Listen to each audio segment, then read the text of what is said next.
Hello students, last lecture में हम लोग डिस्कस कर रहे थे स्ट्रक्चरल आइसोमर्स के बारे में। आज हम लोग स्टार्ट करेंगे स्टीरियो आइसोमर्स। ठीक है, तो स्टीरियो आइसोमर्स आज हम लोग डिस्कस करेंगे।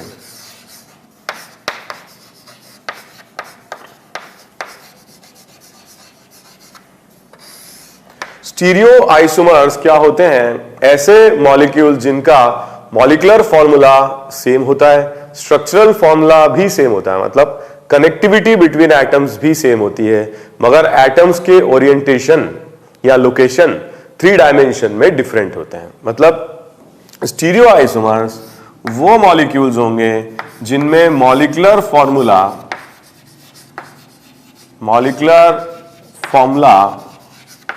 सेम होगा। तो ऐसे दो मॉलिक्यूल जिनका मॉलिक्यूलर फॉर्मूला सेम है, स्ट्रक्चरल फॉर्मूला और कनेक्टिविटी भी सेम है, कनेक्टिविटी या स्ट्रक्चरल फॉर्मूला भी सेम है, मगर क्या डिफरेंट है? डिफरेंट है location of atoms in space या 3 डायमेंशन। तो जो एटम्स है उनकी पोजीशन या लोकेशन अगर डिफरेंट है तो ऐसे मॉलिक्यूल्स कहलाते हैं स्टीरियो आइसोमर्स। बहुत सिंपल से, जैसे हम पिछली क्लास में भी डिस्कस कर रहे थे, कुछ लेटर्स लेकर के हम इस बात को समझते हैं। फॉर एग्जांपल हमारे पास 4 लेटर्स हैं ABCD। तो ऐसे हमारे पास 4 स्फीयर्स हैं, ठीक है, ABCD। तो ये आपस में इस तरीके से स्ट्रेट चेन या स्ट्रेट फॉर्म में जुड़े हुए हैं, ठीक है। अगर हम इनको ऐसे लिखते हैं, A की लोकेशन, B की लोकेशन, C एंड D, तो ये दोनों है तो सेम, जितने एटम्स हैं या जो भी यहाँ पे कॉन्स्टिट्यूएंट्स हैं वो सेम है, कनेक्टिविटी भी सेम है, A B से कनेक्टेड है, यहाँ पे A B से कनेक्टेड है, B C से कनेक्टेड है, मगर जो लोकेशन है वो डिफरेंट है। और ऐसे अरेंजमेंट को स्टीरियो आइसोमर्स कहा जाता है, ठीक है। फॉर एग्जांपल एक और कॉम्बिनेशन हम देखते हैं इसमें, A connected to B, connected to C, connected to D। इनमें भी देखिए आप, कॉन्स्टिट्यूएंट सेम है, आपस में कनेक्टिविटी भी सेम है, मगर problem is with what, the orientation of, ठीक है, जो भी स्फीयर्स हैं उनके ओरिएंटेशन डिफरेंट है। और ऐसे अगर एटम्स आ जाए जो मॉलिक्यूल्स बना रहे हों, तो उन ग्रुप्स को या उन पेयर्स को हम स्टीरियो आइसोमर्स कहते हैं। बहुत सिंपल एग्जांपल से हम डिस्कस करते हैं।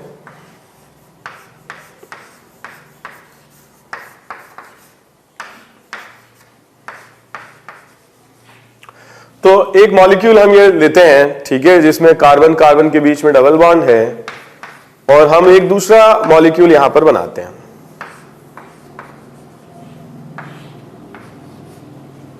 ओके, तो इन दोनों में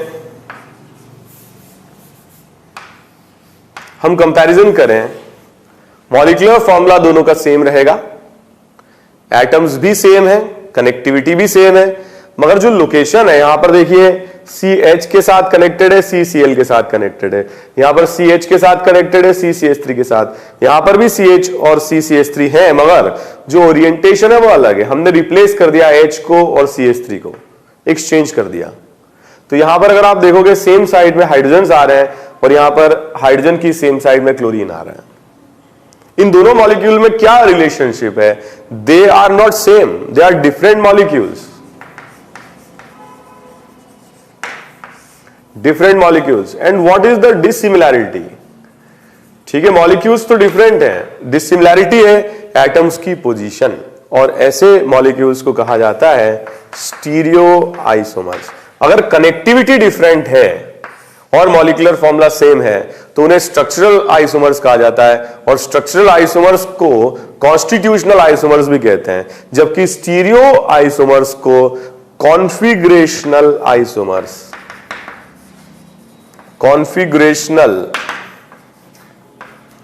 आइसोमर्स भी कहा जाता है। एक और एग्जाम्पल हम लेते हैं।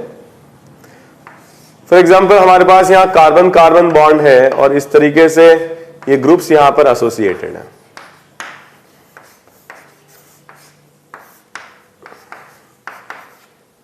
Let's say this is A molecule. अगर हम इस मॉलिक्यूल को दूसरे मॉलिक्यूल से कंपेयर करते हैं,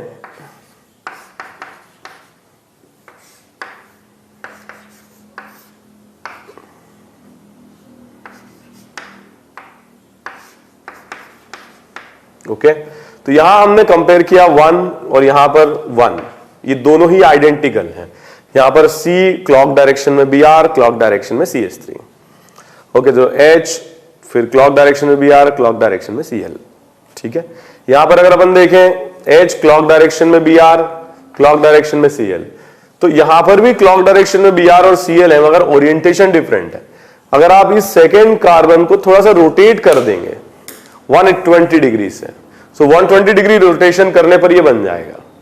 मगर ए और बी एक्चुअली देखा जाए तो मॉलिक्यूलर फॉर्मूला सेम है, स्ट्रक्चरल फॉर्मूला भी सेम है, कनेक्टिविटी भी सेम है, बट जो लोकेशन है क्लोरीन ब्रोमीन और H की वो इन दोनों में सेम नहीं है, सेकेंड कार्बन एटम पर, पीछे वाले कार्बन एटम पर। और ऐसे मॉलिक्यूल्स क्या कहलाते हैं? They are considered as stereo isomers.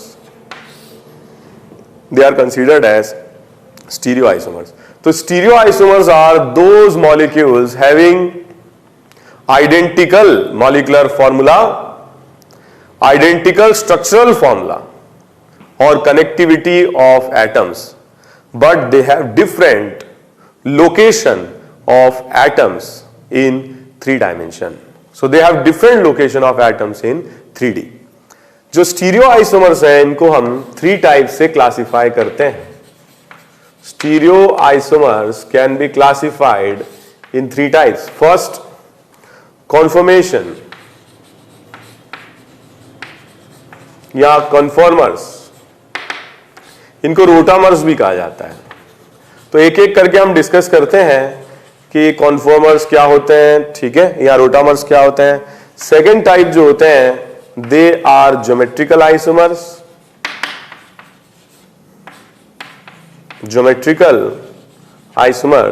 and third type of stereoisomers are optical isomers. पहले we will discuss about geometrical isomers, आपको समझ में आएगा कि क्यों मैं पहले डिस्कस कर रहा हूं, ठीक है। उसके बाद we will discuss about conformers और rotamers, and then last में we will discuss about optical isomers. तो हम स्टार्ट करते हैं विद ज्योमेट्रिकल आइसोमर्स।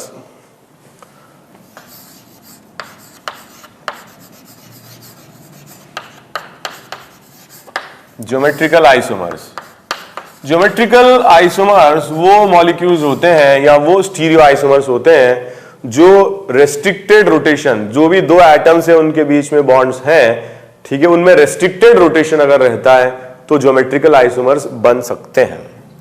मैं आपको लिखवाता हूं, पहले हम डिस्कस करें ये रेस्ट्रिक्टेड रोटेशन का क्या मतलब है।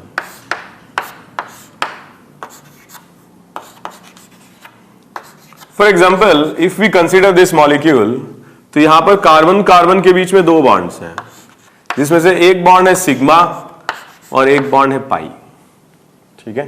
थोड़ा अगर हम इसको समझें तो जो सिग्मा बॉन्ड होते हैं, ठीक है, वो क्या होते हैं, जो न्यूक्लियस की ज्वाइन करने वाली लाइन होती है उसी डायरेक्शन में प्रेजेंट होते हैं, ठीक है। कुछ इस तरीके का ओरिएंटेशन रहता है सिग्मा बॉन्ड्स का, sp2 sp2 overlapping, okay. But अगर हम पाई बॉन्ड की बात करें तो पाई बॉन्ड्स की जो लोकेशन होती है वो परपेंडिकुलर टू द प्लेन होती है, और पाई बॉन्ड्स के कारण ये आपस में पी पाई साइड वाइज ओवरलैपिंग होती है, और इस पाई बॉन्ड की प्रेजेंस के कारण जो एटम्स हैं यहां पर, ये एटम्स फिक्स हो जाते हैं। अब यहां पर जो बॉन्ड्स हैं, क्योंकि it's a combination of 2 bonds, तो यहां पर रोटेशन पॉसिबल नहीं होता है, ये पाई बॉन्ड लॉक कर देता है इस बॉन्ड के रोटेशन को। अगर यहां पे सिर्फ सिंगल बॉन्ड होता तो ये आसानी से घूम पाता या रोटेट कर पाता। इसको हम कहते हैं रेस्ट्रिक्टेड रोटेशन। और रेस्ट्रिक्टेड रोटेशन होने की वजह से अगर हम कोई दूसरा मॉलिक्यूल इसी तरीके का कंसीडर करते हैं,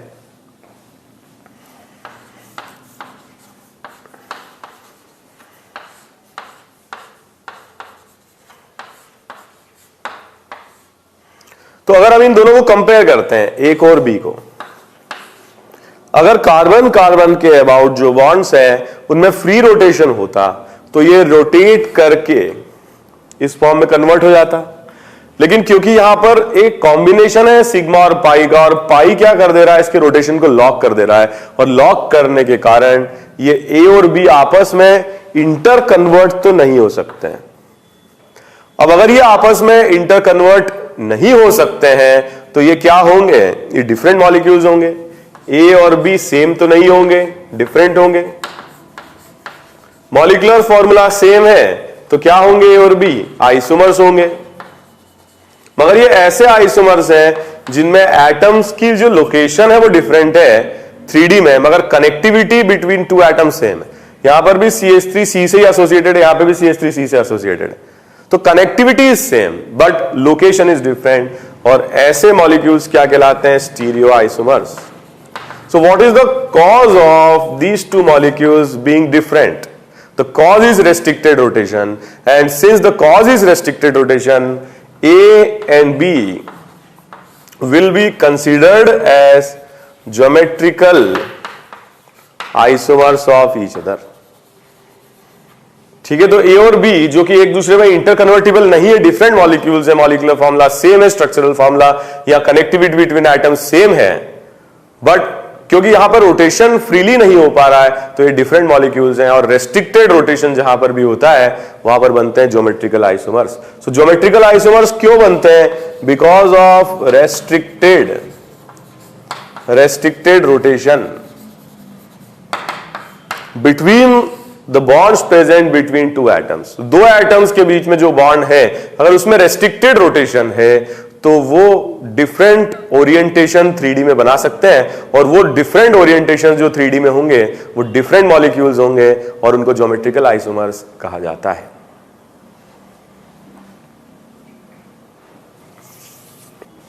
फॉर एग्जांपल मेरे पास कुछ ये प्लास्टिक के मॉडल्स हैं जिससे हम कंपेयर कर सकते हैं ए को।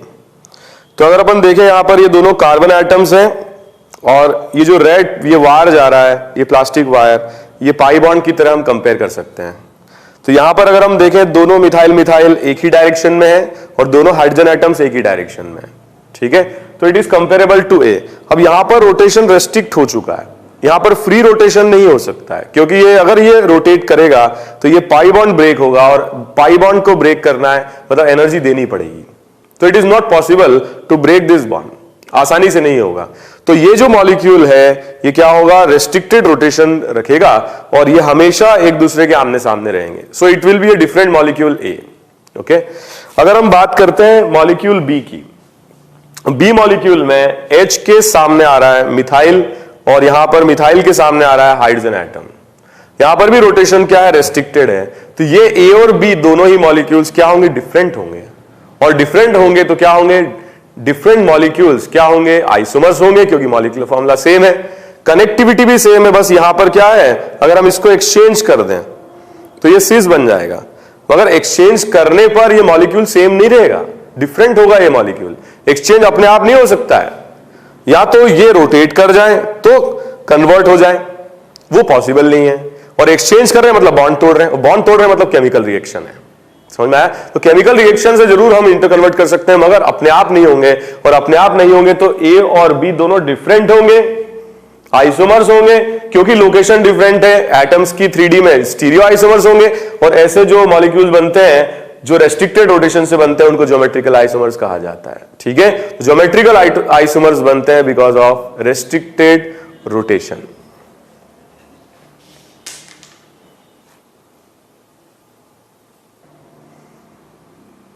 ओके, तो देयर आर वेरियस रीजंस जिससे कि ज्योमेट्रिकल आइसोमर्स बन सकते हैं या रोटेशन रेस्ट्रिक्ट हो सकता है। एक एक करके हम इनको डिफाइन करते हैं। सबसे पहले है डबल बॉन्डेड सिस्टम।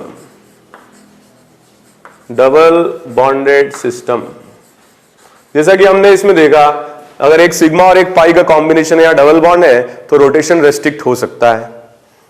सेकेंड जो हम आगे डिस्कस करेंगे, substituted cycloalkanes, substituted cycloalkanes. Third type we will discuss cycloalkenes. Fourth type हम आगे डिस्कस करेंगे, कुछ रेजोनेटिंग स्ट्रक्चर्स भी होते हैं जिनके हाइब्रिड फॉर्म में क्या होता है, रेस्ट्रिक्टेड रोटेशन हो जाता है, तो we will discuss about it. Resonating structures, resonating structures leading to GI. Okay, next we will discuss about molecules which can show GI. ठीक है, triphenyl system, triphenyl system. Okay, इसके बाद we will discuss about bicyclo compounds. तो bicyclo compounds में भी geometrical isomerism possible होता है। There are few other cases, कुछ miscellaneous examples we will discuss करेंगे।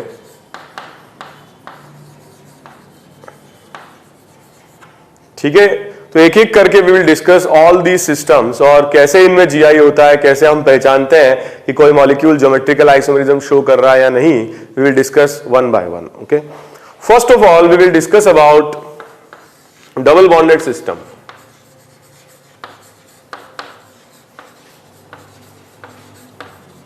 Double bonded system. So double bonded system में कैसे ज्योमेट्रिकल आइसोमेरिज्म हो सकता है, तो हम बात करते हैं, जैसे मान लो कि कार्बन कार्बन की बात की जाए, तो यहां पर कोई ग्रुप एसोसिएटेड है, let's say A, let's say B, यहां पर एसोसिएटेड है सी डी। तो ये मॉलिक्यूल ज्योमेट्रिकल आइसोमर्स बना सकता है या ज्योमेट्रिकल आइसोमर के फॉर्म में एग्जिस्ट कर सकता है if a is not equal to B and C is not equal to d. तो ए और बी अगर डिफरेंट है और सी और डी अगर डिफरेंट है तो ये मॉलिक्यूल ज्योमेट्रिकल आइसोमेरिज्म शो कर सकता है। एक बड़ा इंपॉर्टेंट क्वेश्चन है कि कितने कार्बन एटम्स मिनिमम रिक्वायर्ड हैं for a molecule to show geometrical isomerism. एक आपको एक एग्जांपल से बताता हूं, क्या ये मॉलिक्यूल ज्योमेट्रिकल आइसोमेरिज्म शो कर सकता है? ये दोनों डिफरेंट है ए और बी, और ये क्योंकि लोन पेयर भी एक ग्रुप की तरह कंसीडर किया जाता है, ये दोनों भी डिफरेंट है सी और डी, तो ये मॉलिक्यूल जीआई शो कर सकता है। इसका मतलब क्या मिनिमम एक कार्बन रिक्वायर्ड है? अगर मान लो मैं ये मॉलिक्यूल ले लेता हूं, तो क्या ये मॉलिक्यूल ज्योमेट्रिकल आइसोमर के फॉर्म में कोई स्टीरियो आइसोमर बना सकता है? देखिए सी और डी डिफरेंट है और ए और बी भी डिफरेंट है, ये भी जीआई शो कर सकता है। तो एक्चुअली ज्योमेट्रिकल आइसोमेरिज्म कोई कार्बन की प्रॉपर्टी नहीं, it is not the property of carbon, it is a property of all elements. Her molecule में जीआई हो सकता है अगर उसमें रेस्ट्रिक्टेड रोटेशन हो, और अगर इस पर्टिकुलर डबल बॉन्ड सिस्टम की हम बात कर रहे हैं, ये दोनों डिफरेंट हो, ये दोनों डिफरेंट हो, तो ये जीआई शो कर सकता है। अगर आप इसमें सोचेंगे तो इसका ज्योमेट्रिकल आइसोमर बना पाएंगे खुद से, ये दोनों मॉलिक्यूल एक दूसरे के ज्योमेट्रिकल आइसोमर्स होंगे, मॉलिक्यूलर फॉर्मूला सेम है, स्ट्रक्चरल फॉर्मूला सेम है, मगर कनेक्टिविटी अलग अलग नहीं है, लेकिन ओरिएंटेशन अलग अलग है। हाइड्रोजन हाइड्रोजन सेम डायरेक्शन में, हाइड्रोजन हाइड्रोजन ऑपोजिट डायरेक्शन में। These two molecules are geometrical isomers of each other. Okay, तो it is not just about carbon, एक जनरल बात है। और जनरल बात कैसे है? जब एटम्स में रेस्ट्रिक्टेड रोटेशन है, डिफरेंट एटम्स एक एटम से जुड़े हुए हैं, डिफरेंट ग्रुप्स जुड़े हुए हैं, तो ये जीआई शो कर सकते हैं।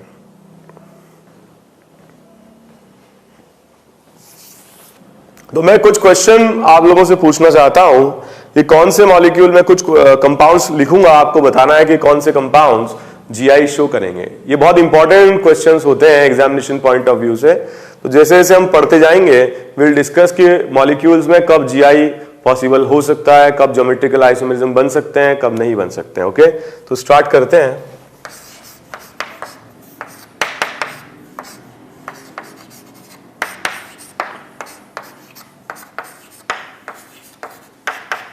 अगर आपको टाइम कम पड़ जाता है क्वेश्चंस करने के लिए तो एक पॉज ले लीजिए और खुद से क्वेश्चंस अटेम्प्ट करें।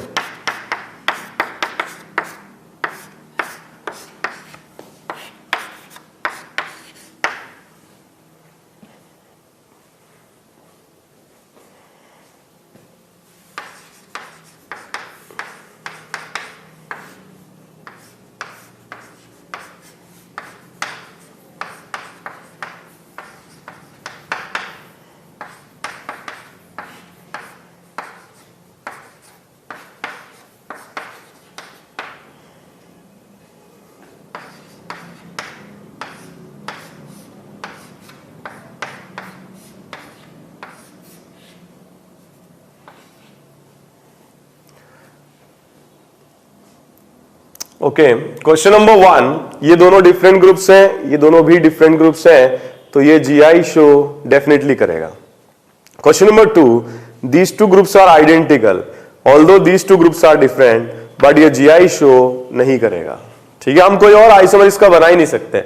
अगर हम कोई नया मॉलिक्यूल बनाने की कोशिश करते हैं जिसमें Cl और H को एक्सचेंज भी कर देते हैं तो वो आइडेंटिकल ही रहेगा, या इनफैक्ट इसी को हम ऐसे रोटेट कर दें तो जो नया बनेगा जिसके बारे में हम बात करते, क्लोरीन ऊपर आ जाएगा और H नीचे आ जाएगा। इस मॉलिक्यूल की बात करें, ये दोनों डिफरेंट हैं और ये दोनों भी डिफरेंट हैं, it will show geometrical isomerism. Question number 4, ये दोनों डिफरेंट ग्रुप्स हैं और ये दोनों भी डिफरेंट ग्रुप्स हैं, it will also show geometrical isomerism. Next question, ये दोनों ग्रुप्स क्या हैं? आइडेंटिकल हैं और इसलिए GI शो नहीं करेगा। Although these two are different, ये GI शो नहीं करेगा। सिमिलरली ये दोनों ग्रुप्स डिफरेंट हैं और ये दोनों ग्रुप्स भी डिफरेंट हैं, it will show geometrical isomerism. और क्वेश्चंस करते हैं हम लोग।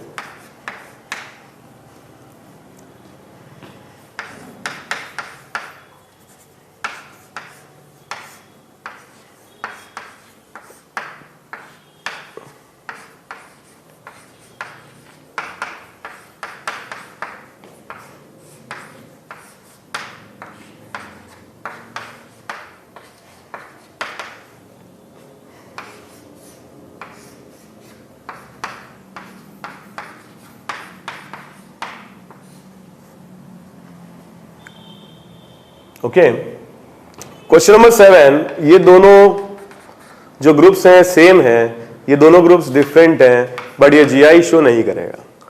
सिमिलरली अगर हम पाई बॉन्ड के अबाउट देखें तो ये दोनों सेम हैं और ये हाफ पार्ट में ब्रेक हो जाएंगे, दोनों ऑक्सीजन एटम हाफ हाफ दोनों पार्ट में चले जाएंगे, तो ये सेम हो गए, बट ये दोनों डिफरेंट हैं। क्योंकि ये दोनों सेम है इसलिए GI शो नहीं करेगा। नेक्स्ट, ये दोनों ग्रुप्स की अगर हम कंपैरिजन करें, ये these two are different but these two are also different. ठीक है, इफ बोथ आर डिफरेंट, ये दोनों भी डिफरेंट है, दोनों भी डिफरेंट है, so the molecule will show geometrical isomerism.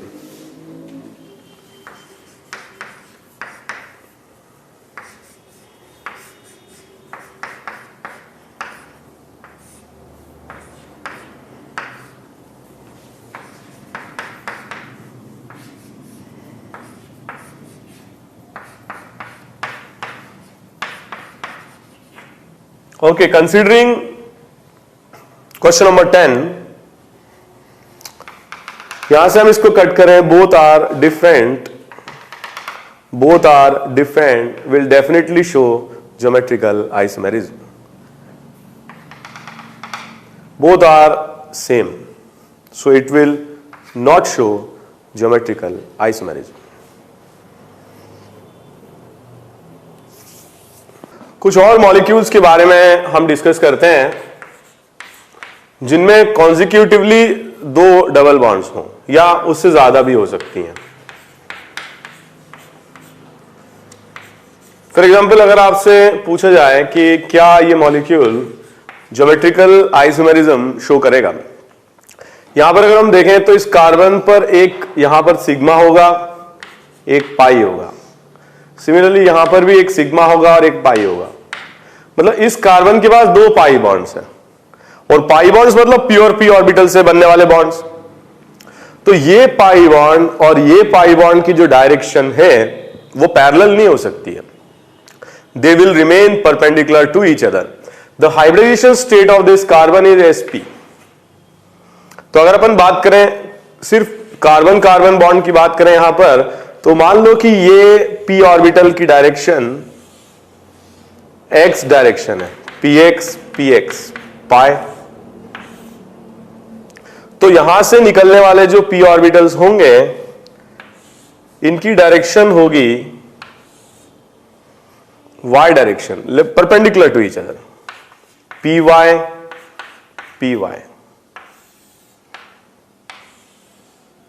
Okay, तो अगर यहां पर ये डायरेक्शन px है तो इस पर जो जुड़े हुए ग्रुप्स होंगे H और Cl, they will be in YZ plane.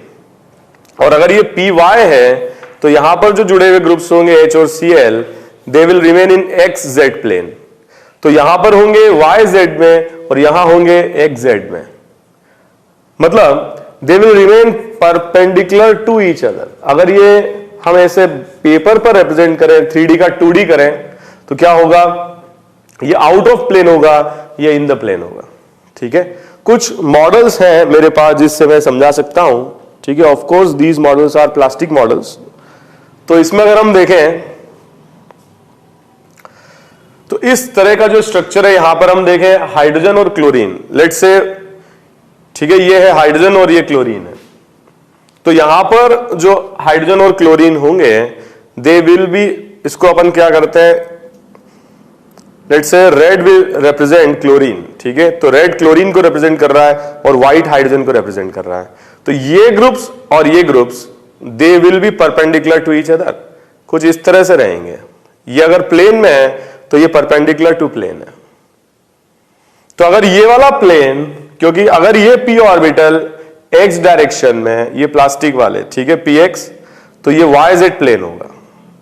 और अगर ये px है तो ये py होगा, अगर ये py होगा तो ये xz प्लेन होगा। तो ये xz प्लेन और ये yz plane, they will remain perpendicular to each other.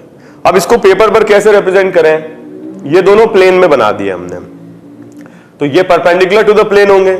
इसमें देखिए chlorine is coming out of plane, बाहर आ रहा है प्लेन से। अगर बाहर आ रहा है तो इसको मैंने बोल्डेड रिप्रेजेंट किया है। और hydrogen it is moving in the plane, पीछे जा रहा है, मेरी तरफ आ रहा है, तो इसको मैंने ऐसे डैश फॉर्म में रिप्रेजेंट किया है। अगर इस तरीके का ओरिएंटेशन है तो अगर आप यहां ध्यान से देखें, इस हाइड्रोजन की, मैं ऐसे इसको बना लेता हूं, इस हाइड्रोजन का डिस्टेंस क्लोरीन के साथ और इस हाइड्रोजन का डिस्टेंस हाइड्रोजन के साथ सेम है। The distance between hydrogen and chlorine is the same as distance between hydrogen and another hydrogen. और ऐसे केस में ये जीआई शो नहीं कर पाएंगे। जीआई तब शो हो सकता है जब ये ग्रुप किसी एक पर्टिकुलर ग्रुप के क्लोज होता है। मान लीजिए मैं इसको एक्सचेंज भी कर देता हूं, क्लोरीन को मैं लेफ्ट में ले आता हूं और हाइड्रोजन को राइट में ले आता हूं, तो अब भी इसका डिस्टेंस हाइड्रोजन का हाइड्रोजन के साथ और हाइड्रोजन का क्लोरीन के साथ सेम है। हाइड्रोजन का हाइड्रोजन के साथ, हाइड्रोजन का क्लोरीन के साथ सेम डिस्टेंस है। और ऐसे केस में मॉलिक्यूल ज्योमेट्रिकल आइसोमेरिज्म शो नहीं कर सकते हैं। एक छोटा मॉडल भी है इसका, जैसे हम यहां पर देखें तो यहां पर हम रिप्रेजेंट कर रहे हैं इसको हाइड्रोजन और इसको क्लोरीन से, ग्रीन वाला क्लोरीन है और व्हाइट हाइड्रोजन है। तो हम यहां पर देख रहे हैं अगर ये प्लेन में है तो ये ग्रुप्स जो आ रहे हैं ये परपेंडिकुलर टू द प्लेन है। इसको ऐसे भी देख सकते हैं, हाइड्रोजन का डिस्टेंस हाइड्रोजन से और हाइड्रोजन का डिस्टेंस क्लोरीन से क्या है, सेम है। और ऐसे केस में अगर ये सेम डिस्टेंस पर है तो ये मॉलिक्यूल जीआई शो नहीं करेगा। जबकि अगर एक पाई बॉन्ड रहता है, जैसा हमने पहले डिस्कस किया था, एक ही अगर पाई बॉन्ड है तो क्या होगा, ये दोनों क्लोज हैं और क्लोरीन का डिस्टेंस H के साथ दूर है। ये दोनों ग्रीन आपस में आमने सामने है, दोनों हाइड्रोजन, दोनों व्हाइट वाले आमने सामने है।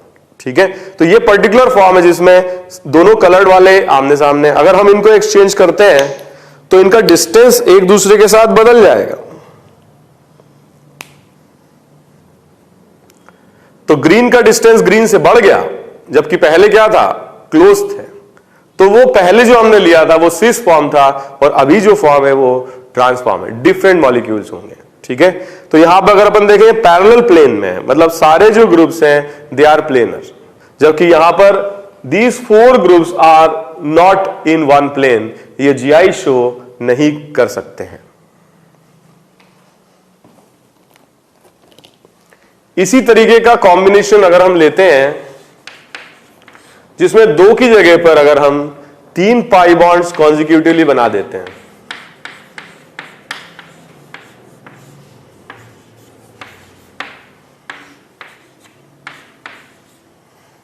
अगेन यहां पर देखा जाए तो 2, ये कार्बन है spa और ये कार्बन भी sp हाइब्रिडाइज्ड। तो लेट्स से एक सिग्मा होगा तो दूसरा बॉन्ड होगा pi bond. Let's say this pi bond is px px पाई। अगर ये px px पाई है तो ये py py पाई होगा, और अगर ये py py पाई है तो again it will be px पाई। ठीक है, कंसीडरिंग जो ये एक्सिस है इट इज z एक्सिस, तो इस तरीके से ये px पाई और ये px pi they will be in one plane, parallel होंगे। और ऐसे केस में अगर ये px पाई बॉन्ड है तो ये yz प्लेन में होंगे, और अगर ये px पाई बॉन्ड है तो ये भी yz प्लेन में होंगे। मतलब all these four groups will lie in one plane. और अगर ये प्लेनर है तो ये क्लोज हुए HH और H का डिस्टेंस Cl के साथ अलग हुआ। तो ऐसे केस में जब odd number of pi bonds होते हैं, जैसा कि हमने 1 में देखा था, 1 पाई बॉन्ड हो या 3 पाई बॉन्ड हो या 5 पाई बॉन्ड हो या 7 हो, तो ये प्लेन में आ जाते हैं सारे ग्रुप्स। और ऐसे केस में ज्योमेट्रिकल आइसोमेरिज्म पॉसिबल होता है। अगर हम जनरल बात करें, ऐसा कोई ग्रुप आपको दिया जाए जिसमें लेफ्ट वाले कार्बन से एसोसिएटेड है AB और राइट से CD, तो it can show geometrical isomerism if A is not equal to B and C is not equal to D। तो इन पर लगे हुए ग्रुप्स डिसिमिलर हो और इनसे लगे हुए ग्रुप्स डिसिमिलर हो तो ये GI शो कर सकता है। मेरे पास एक और मॉडल है जिससे मैं बता सकता हूं। अगर हम इसको कंपेयर करते हैं इस मॉलिक्यूल को इससे, let's say this white is hydrogen and red is chlorine, तो यहां पर क्या हो रहा है, अगर मैं इसको एक्सचेंज करता हूं तो हाइड्रोजन यहां पर ऊपर की तरफ है, अपवर्ड पॉइंटेड है, और क्लोरीन बॉटम पॉइंटेड है। तो यहां पर देखिए आप, ये ग्रुप्स और ये terminal groups they are planar. मैं इसको अगर px पाई मानता हूं तो ये भी px पाई है, और ऐसे केस में जो टर्मिनल ग्रुप्स है they are planar to each other. और अगर ये प्लेनर ग्रुप्स हैं तो ये ज्योमेट्रिकल आइसोमेरिज्म शो कर सकते हैं। फॉर एग्जाम्पल, अगर हमारे पास में इसी तरीके से हम कंपेयर करते हैं तो यहां पर भी देखिए आप 3 पाई बॉन्ड्स हैं, px py एंड px। तो 3 पाई बॉन्ड्स हैं, 4 कार्बन आइटम्स हैं, टर्मिनल ग्रुप्स आर प्लेनर। और अगर प्लेनर है तो GI शो कर सकते हैं कब, when A is not equal to B and C is not equal to D। तो अगर odd number of pi bond consecutive आ रहे हैं 1 3 5 7 तो GI शो हो सकता है। लेकिन अगर even number of pi bonds consecutively आते हैं 2 4 6 8 या 10 तो ज्योमेट्रिकल आइसोमेरिज्म पॉसिबल नहीं हो सकता है।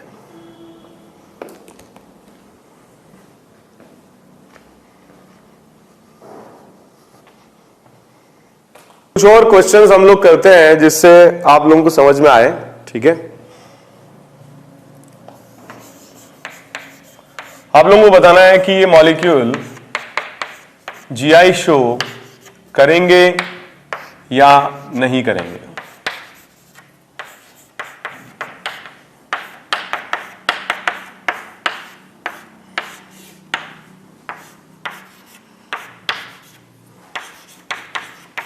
So this is deuterium, isotope of hydrogen.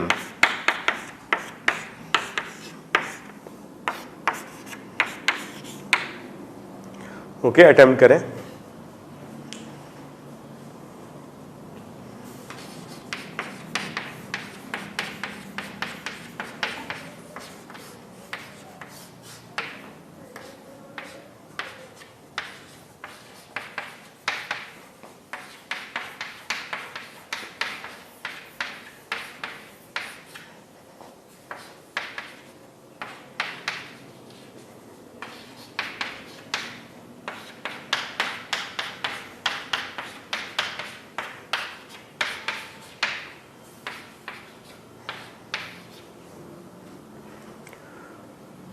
Question number 14, इसकी अगर अपन बात करें even number of pi bond, जैसा कि हम बात कर रहे थे 2 4 या 6, इस तरीके से पाई बॉन्ड अगर कॉन्जिक्यूटिवली आ जाते हैं then the groups will become perpendicular to each other और ये GI शो नहीं कर सकते हैं।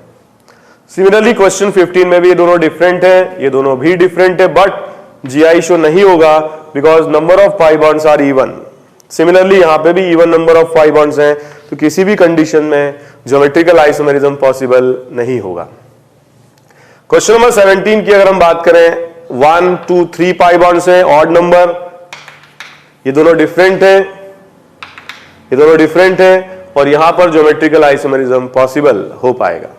इसकी अगर हम बात करें 1 2 3 डिफरेंट है, सॉरी ऑड नंबर्स हैं और ये दोनों डिफरेंट है, सिमिलरली ये दोनों डिफरेंट ग्रुप्स हैं, तो इसमें भी जीआई शो हो पाएगा। ओके, नेक्स्ट हम बात करें क्वेश्चन नंबर 19, 1 2 3 4 पाई बॉन्ड्स है, इवन नंबर। इसकी बात करें दोनों डिफरेंट है, ये दोनों भी डिफरेंट है, बट जीआई शो नहीं होगा क्योंकि अगर even number of pi bonds हैं then these groups will become perpendicular to each other, और परपेंडिकुलर होंगे तो ज्योमेट्रिकल आइसोमर्स बनने की कोई पॉसिबिलिटी नहीं है। एक और क्वेश्चन हम देखते हैं।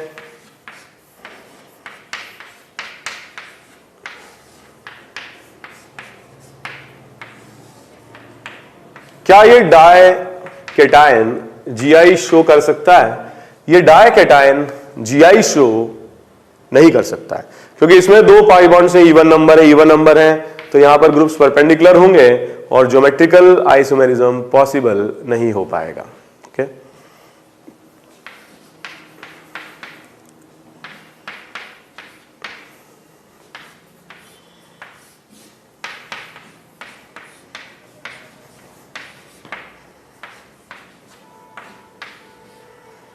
ओके, इस मॉलिक्यूल की अगर हम बात करें तो इसको हम इस तरह से ट्रीट कर सकते हैं, जो बीच में ग्रुप है इसको हम कंप्रेस करके एक पाई बॉन्ड की तरह ट्रीट कर सकते हैं। ठीक है, क्योंकि अगर ये पाई बॉन्ड है, ये पाई बॉन्ड है, ये ग्रुप्स क्या होंगे, प्लेन में रहेंगे, और इसको हम ऐसे सोच सकते हैं it is a combination of 3 pi bonds. इसके बारे में और थोड़ा डिटेल में will discuss later, but question में अगर आ जाए कि ये जीआई शो कर सकता है तो 1 2 3 पाई बॉन्ड्स है, ऑड नंबर है, दोनों डिफरेंट है, ये दोनों भी डिफरेंट है, जीआई शो कर सकता है।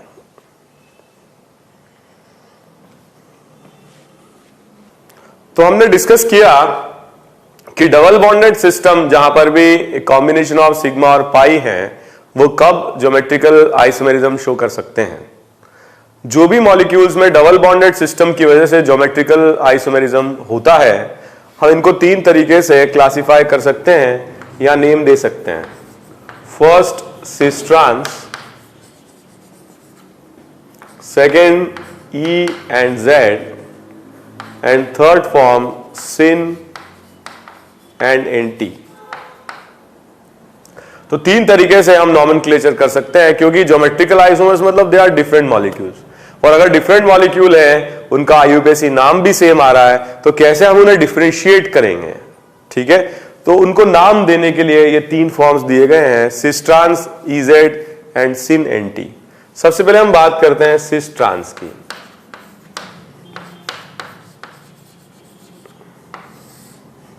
Okay, cis trans nomenclature is given to the molecules in which the geometrical isomerism is possible and minimum one group is common. For example, यहां पर अगर अपन देखें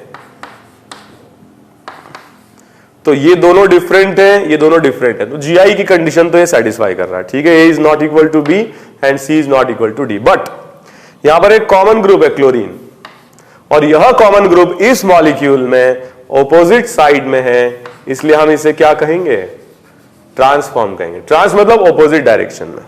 फॉर एग्जांपल अगर एक इसका कोई दूसरा फॉर्म हम कंसीडर करें जो कि डिफरेंट मॉलिक्यूल है, ओरिएंटेशन अलग है, ठीक है, ये फॉर्म, यहां पर जो कॉमन ग्रुप है, of course A not equal to B, C not equal to D, GI show करेगा। सी एल और सी एल सेम साइड में, और सेम साइड में है, तो हम इसे क्या कहेंगे, सिस फॉर्म कहेंगे। ठीक है, आप बताइए इस फॉर्म को, मतलब इस मॉलिक्यूल को हम कौन सा फॉर्म कहेंगे। ओके, सिस है या ट्रांस है, यह मॉलिक्यूल कुछ नहीं है, यह मॉलिक्यूल जीआई शो नहीं करेगा, क्योंकि ये दोनों ग्रुप सेम हैं, इसलिए मॉलिक्यूल में जीआई पॉसिबल नहीं है। ऐसा लग रहा होगा आपको कि ये दोनों सेम साइड में आ गए, कोई सिस नहीं है, ये जीआई शो नहीं करेगा। फॉर एग्जाम्पल अगर हम इस पर्टिकुलर केस की बात करें, पहली बात, क्या ये जीआई शो करेगा?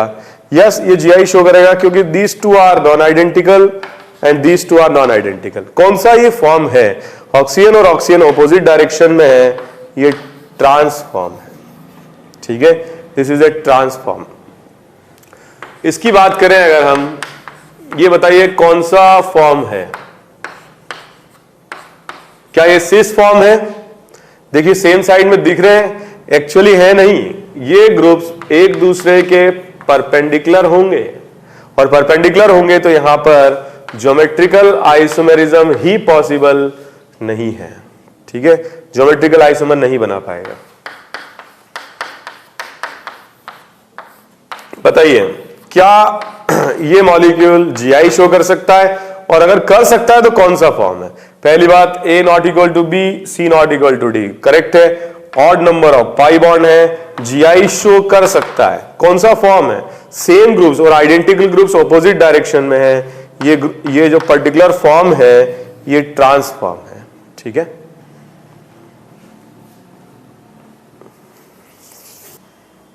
कुछ इंपॉर्टेंट क्वेश्चन सिस ट्रांस पर पूछे जा सकते हैं। एक इलिस्ट्रेशन लेकर के बताता हूं, फिर आप लोग खुद से क्वेश्चन सॉल्व करिएगा।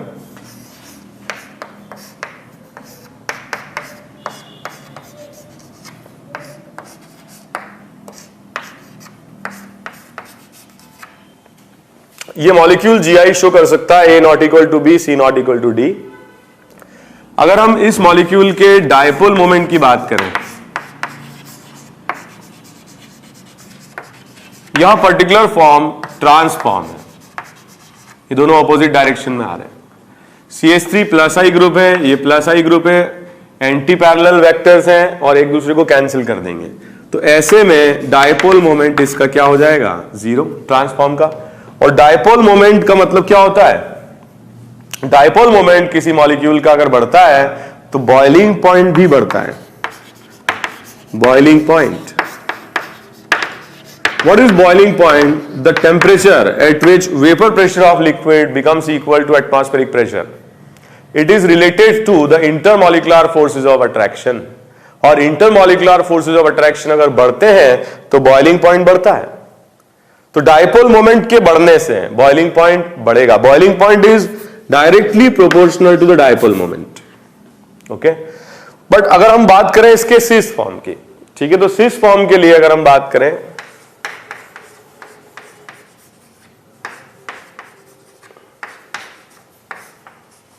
तो यहां पर जो वेक्टर्स होंगे they will not be anti parallel, anyhow they will have some vector sum, non zero रहेगा।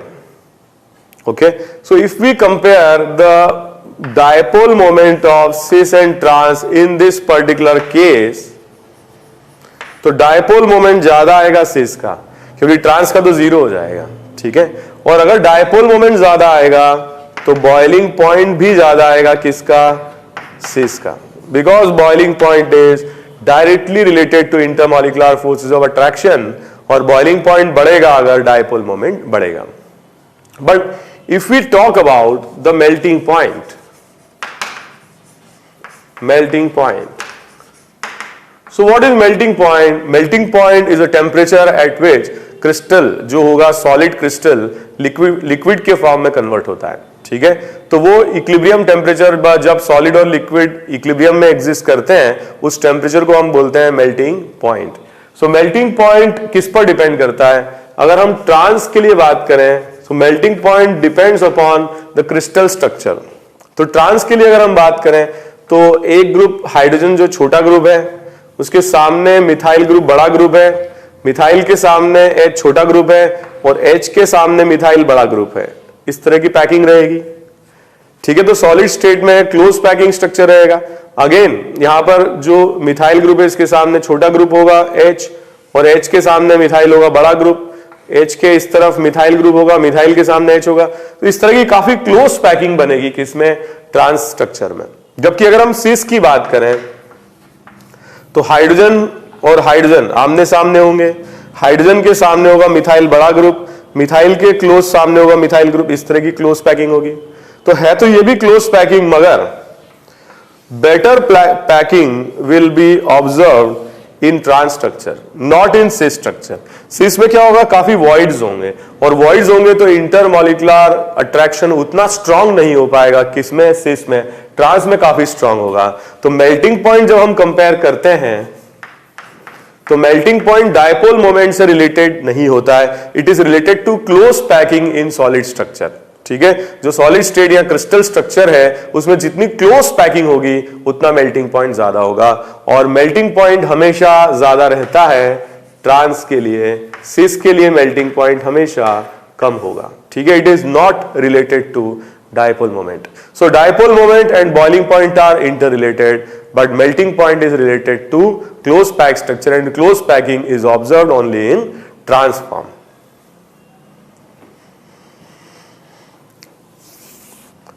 कुछ क्वेश्चंस हम लोग इस पर करते हैं जिससे आपको और आइडिया लगेगा।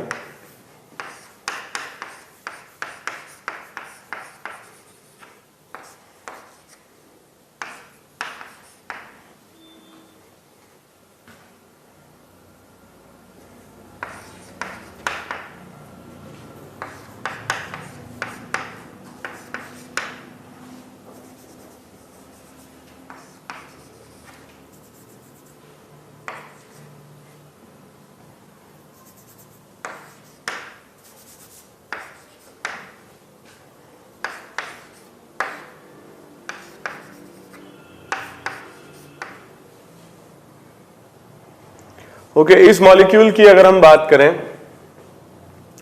तो इससे कंपेयर किया जाए, यहां पर अगर हम बात करें तो क्लोरीन की इलेक्ट्रोनेगेटिविटी कार्बन से ज्यादा है और डायपोल मोमेंट की डायरेक्शन होती है प्लस से माइनस।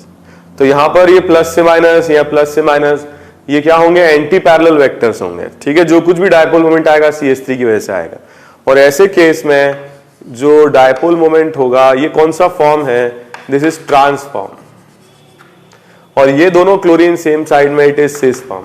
तो मिथाइल ग्रुप डोनेटिंग है प्लस से माइनस इस डायरेक्शन में, और क्लोरीन की इलेक्ट्रोनेगेटिविटी कार्बन से ज्यादा है प्लस से माइनस इस डायरेक्शन में। तो यहां पर क्या हो रहा है कि जो वेक्टर्स के बीच में एंगल है वो 0 डिग्री है, और यहां वेक्टर्स के बीच में एंगल 120 डिग्री, एंटी पैरेलल है, ये कैंसिल हो जाएंगे, ये ऐड हो जाएंगे। तो म्यू की जो वैल्यू है वो सिस के लिए ज्यादा आएगी कंपेयर टू और ट्रांस स्ट्रक्चर, पहली बात। दूसरी बात, बॉइलिंग पॉइंट की वैल्यू भी सिस के लिए ज्यादा आएगी ट्रांस से, and the last important thing is melting point की वैल्यू हमेशा ट्रांस की ज्यादा होती है सिस से। ओके, तो इस तरीके से हम कंपेयर कर सकते हैं डायपोल मोमेंट को और बॉइलिंग पॉइंट को। एक और कंपैरिजन करते हैं।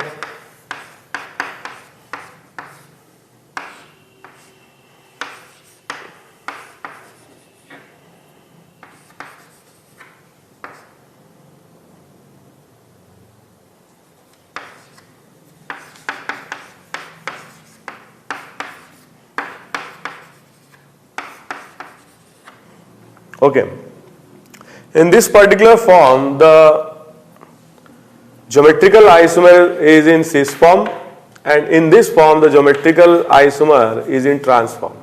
Okay, सबसे पहले हम बात करें म्यू की, तो यहां पर ये एंटी पैरेलल वेक्टर्स हैं और एब्सोल्युटली 0 हो जाएगा म्यू, ये इसको कैंसिल कर देगा, ये इसको कैंसिल कर देगा। तो सिस के लिए डायपोल मोमेंट की वैल्यू ज्यादा आएगी, बॉइलिंग पॉइंट की वैल्यू भी सिस के लिए ज्यादा आएगी, बट मेल्टिंग पॉइंट की वैल्यू ट्रांस के लिए ज्यादा होगी सिस से।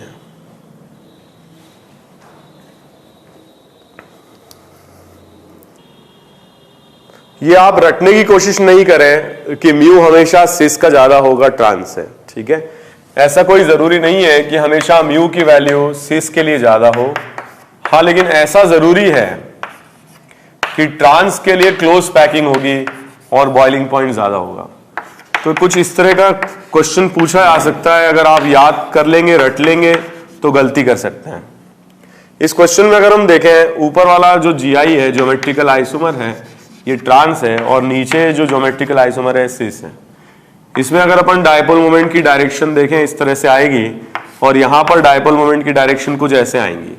तो यहां पर थीटा की वैल्यू 0 है और वेक्टर सम इसमें ज्यादा आएगा इसके कंपैरिजन में, क्योंकि यहां पर कुछ एंगुलर रहेगा, जबकि यहां वेक्टर सम थीटा 0 है तो मैक्सिमम रहेगा। तो if we talk about mu, ऐसे लिखेंगे हम p1 square plus p2 square plus 2p1 p2 cos 0 is 1। तो यहां पर ट्रांस के लिए डायपोल मोमेंट ज्यादा होगा, पहली बात। बॉइलिंग पॉइंट भी ट्रांस के लिए ज्यादा होगा, और मेल्टिंग पॉइंट तो खैर ज्यादा होता ही है ट्रांस का सिस से। तो याद करने की कोशिश नहीं करें, ठीक है। इसमें आप देखिए ट्रांस के लिए बॉइलिंग पॉइंट ज्यादा है और मेल्टिंग मतलब डायपोल मोमेंट भी ज्यादा है और बॉइलिंग पॉइंट भी ज्यादा है, ठीक है। जबकि मेल्टिंग पॉइंट हमेशा ट्रांस का ज्यादा होगा because of close packed structure. तो आज हम लोगों ने डिस्कस किया आइसोमर्स के बारे में, और आइसोमर्स में हमने ज्योमेट्रिकल आइसोमर्स डिस्कस किए हैं।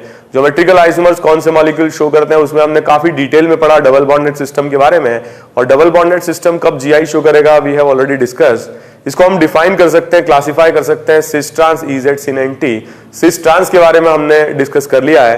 नेक्स्ट क्लास में will discuss about E Z and syn anti structure. Thank you very much.